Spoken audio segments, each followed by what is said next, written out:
దేశవ్యాప్తంగా దసరా సంబరాలు అంబరాన్నంటాయి. గ్రామాలు పట్టణాల్లో ప్రజలు ఆనందోత్సాహాల నడుమ విజయదశమి వేడుకలు చేసుకున్నారు. 9 రోజుల పాటు వివిధ అలంకారాల్లో అమ్మవారికి భక్తులు ప్రత్యేక పూజలు చేశారు. చివరి రోజున ఎంతో అట్టహాసంగా జరిగే రావణ దహన వేడుకలు కూడా ఘనంగా జరిగాయి.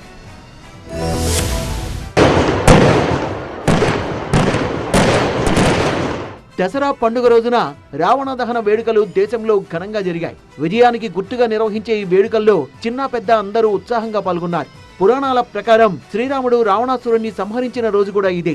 ఇదే రావణాసురుడి దిష్టిబొమ్మను తగులుబెట్టి యావత్ భారతం సంబరాలు చేసుకుంటోంది.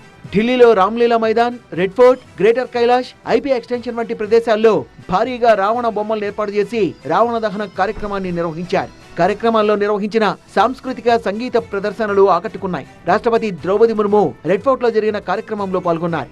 ముంబైలో ఆజాద్ మైదాన్, చౌపట్టి, గిర్గావ్లో అట్టహాసంగా రావణాసుర వధ జరిగింది.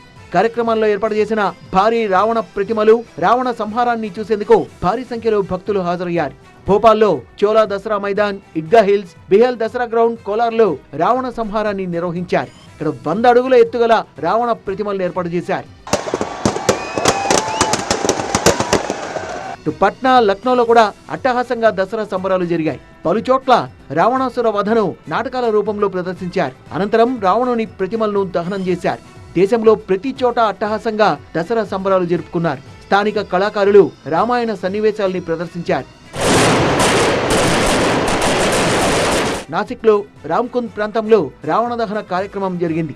రామలక్ష్మణ నాటక ప్రదర్శనలు భక్తుల్ని అలరించాయి. స్థానిక యువత, కుటుంబ సభ్యులు ఉత్సవానికి చాలా మంది తరలివచ్చారు. రావణాసుర వధ కార్యక్రమంలో హైలైట్ గా నిలిచింది.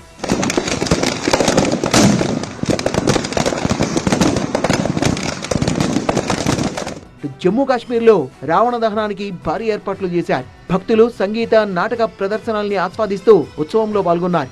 ఢిల్లీ సహా దేశంలో అనేక నగరాల్లో వర్షాలు కురిశాయి. కొన్ని చోట్ల భారీ వర్షం పడడంతో రావణ దహనం కార్యక్రమానికి ఆటంకాలు ఏర్పడ్డాయి.